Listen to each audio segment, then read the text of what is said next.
আল্লাহ বলেন, পৃথিবীর কোন চোখ আমাকে দেখে না, কিন্তু আমি সব চোখগুলোকে দেখি।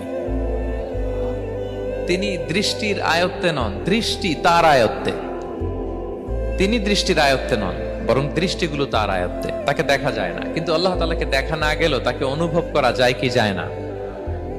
আল্লাহ তাআলা বলেন, তোমার অনুভূতি দিয়ে তুমি বুঝবে যে আমি তোমার বড়। মানুষ বলে ভাগ্যে যা আছে তাই হবে, আল্লাহ বলে তাই হবে কেন? ভাগ্যে যা আছে তাই হবে কেন? আমি আল্লাহ ভাগ্য পরিবর্তন করার ক্ষমতা রাখি। আমি আল্লাহকে ডাকো, আমি আল্লাহকে সন্তুষ্ট করো।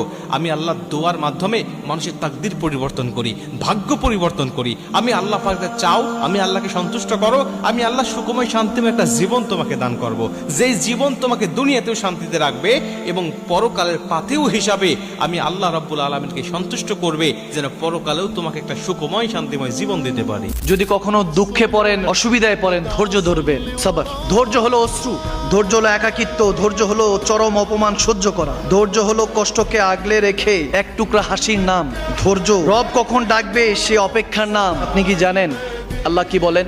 ইন্নাল্লাহা মাআস সাবিরিন, যারা ধৈর্যশীল তাদের সাথে আমি আছি।